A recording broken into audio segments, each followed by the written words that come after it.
recognizing all BCS graduates. In the Philippines, we are now celebrating 90 years of BCS. So sa lahat po ng mga graduate ng BCS o nakaranas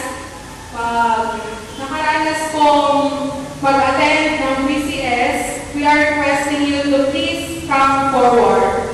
Lahat po na nag-BCS, kahit anong edad na po yan, kahit anong matagal na panahon po, basta po naranasan yung mag-BCS or the Daily Vacation Church School. Please come forward po. Lahat po na naranasan mag-BCS, kahit anong edad.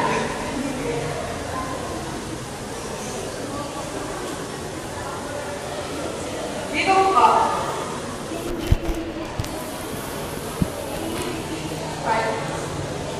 Dati po, ang tawag ay Daily Vacation Bible School. Ngayon po, Daily Vacation School. At ngayong generation na ngayon, BCS na lang siya. Vacation Church School. Sa lahat po ng nakaranas ng pag-attend ng mga bata pa po kayo, sa lahat po ng nakaranas mag-BCS, we are inviting you to please come forward. Dahil ang BCS po sa Pilipinas ay 90 years na.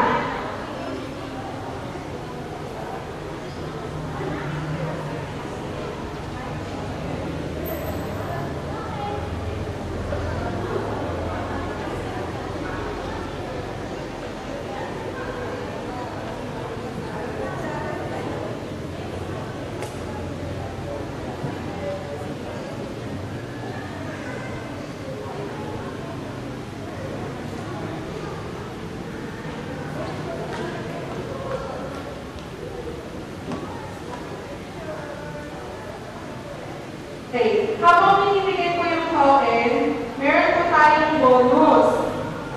Kailangan po ng 10 oldest graduates of BCS. 10 oldest graduates of BCS.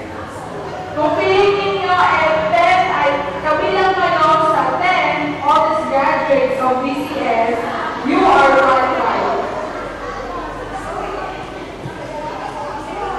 Okay, sino yung mga graduate ng BCS in the year 1960?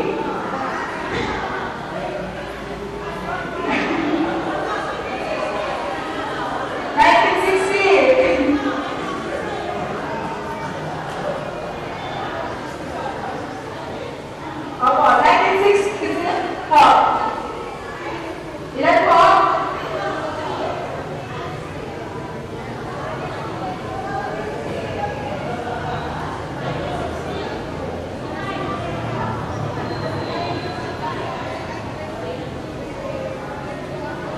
Okay, sige.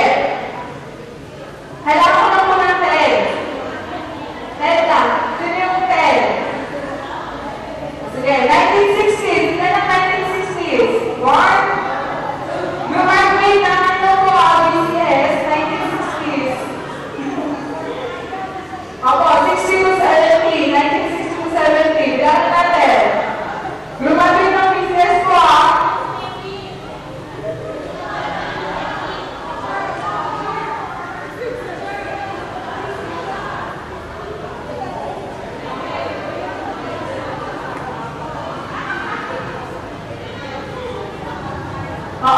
sige.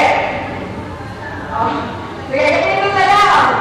Tunin natin by age. Tunin natin by age. Sige. Hello. Okay, bigyan natin si Ma'am Sally. Tapos si Ma'am, si Ma'am, ay si Dr. Lourdes Gala.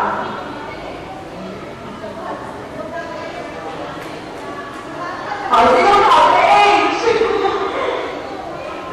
1960, sino sa banda?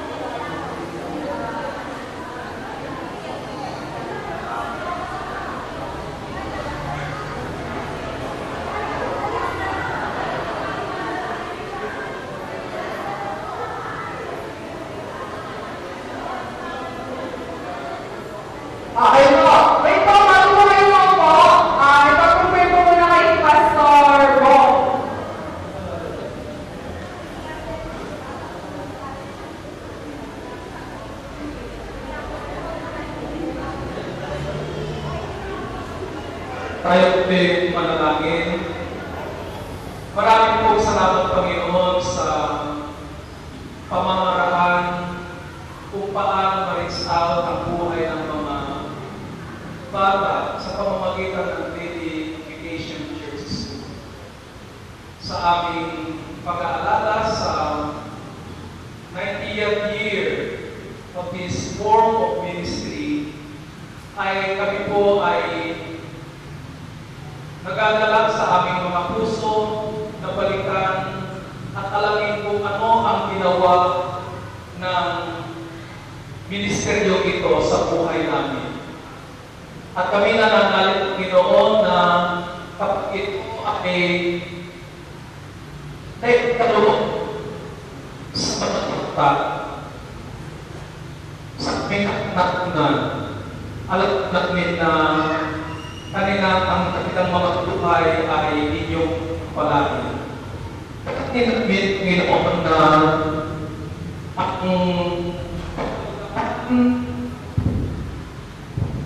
nahalagahan ng aming natutunan and the very spiritual formation that we receive through this form of ministry ay manatili nawang mahalaga sa amin, so that even in the small ways that we can do, we can encourage children and we can even lead children to be a part of the TVCS, especially now that our church here in Bayogpong will undertake a week of TVCS classes.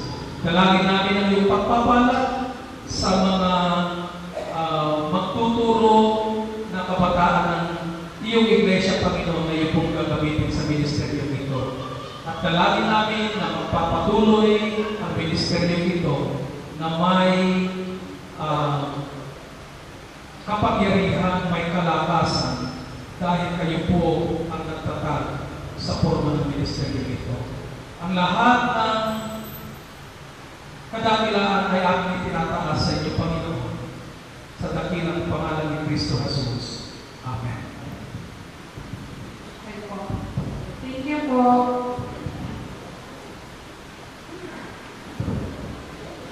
This time po, will be the consecration of the VCS teachers for the year 2014. So, may I call on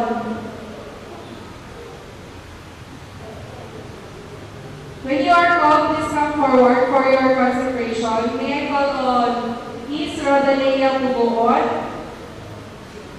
Sharon Joy Razon, Ruth Ramel, Jessica Garcia, Celine Agravante, Jomar Anis, and Jandro Soberano. I'm Ians.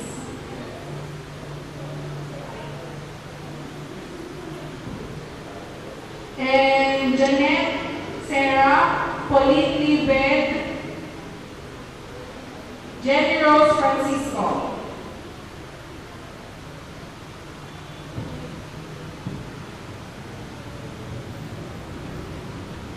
Dito kayo sa meeting.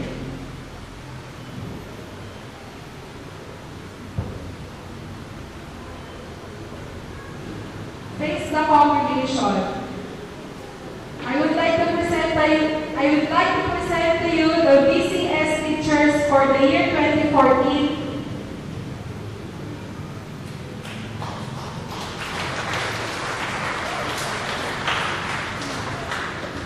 Okay, then you will be prayed by Pastor Mike. Sumadali tayo na lang. Panginoon, sa bagay ito, amin po itinataas sa mga buhay ng aming mga VCS teachers para sa summer na ito. Nakikita po ito sila sa inyong harapan. Pagpalawin po sila. Bigyan po sila ng sapat na talento at pasensya, Panginoon, upang makilapit po nila ang iyong simbahan sa mga kabataan at mga bata. Dalangin po namin, Panginoon, ang biyaya at protection sa kanila, sa mga suporta po na magagaling sa ating kapilya at sa mga miyembro. Amin po inaasahan, Panginoon, ang inyong pagkabay sa kanila sa araw-araw ng pagpinisteryo sa mga bata na kanilang lalapitan.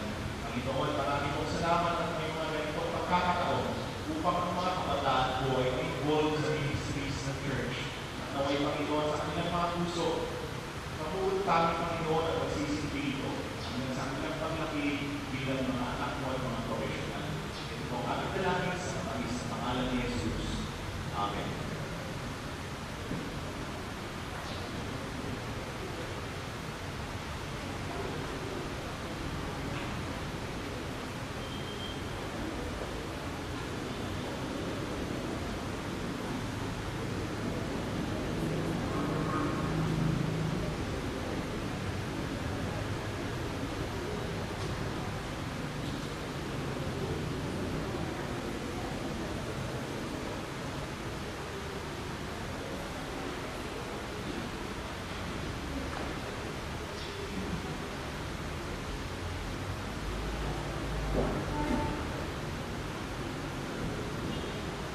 For our closing hymn, let us sing Love Divine on Love Succeed.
Tayo manalangin. Mapagpalang Diyos, nagkilos sa lahat. Kami po'y nagpapasalamat sa iyong kabutihan, kahawagan ng bawat isa sa amin. And thank you, dear Heavenly Father, for giving us assurance that the only place where we can found peace in our bondage today is found in the heart of every believer. Help us to put in our minds that without your presence, our life is in vain. Our life is in trouble, and our life will determine the fact that you're in us. Salamat po, Panginoon, sa iyong pagpapakita sa iyong mga disipulo mula sa iyong pagkabuhay. At nakita po nila, Panginoon, at nanampalataya sa iyo.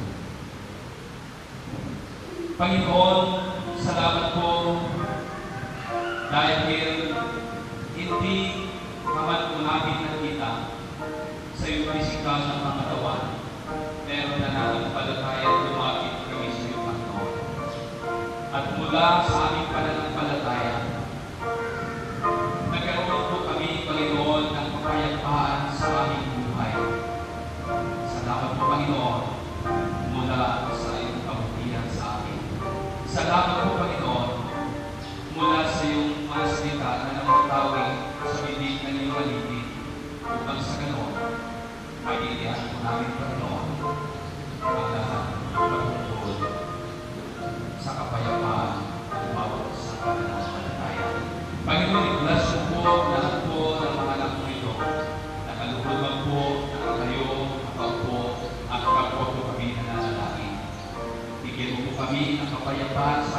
buhay. I-bless po lahat po ng aspeto ng aming buhay, Panginoon.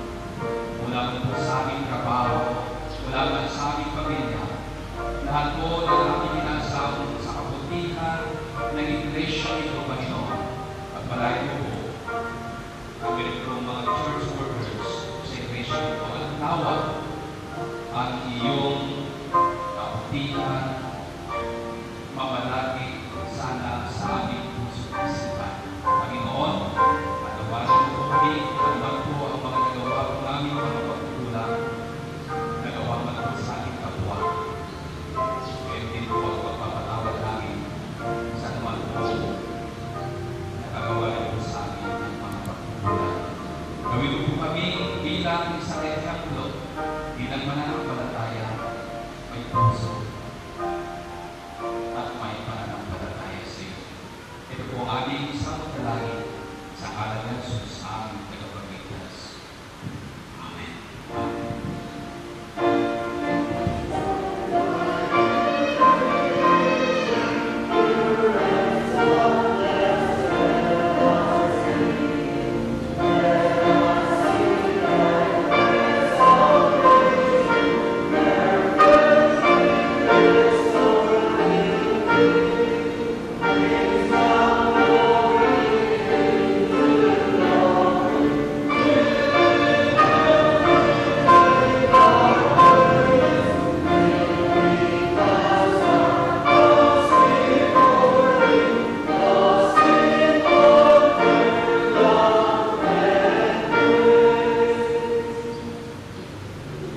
And now the peace of God, which transcends all understanding, will guard your hearts and your minds in Christ Jesus our Lord.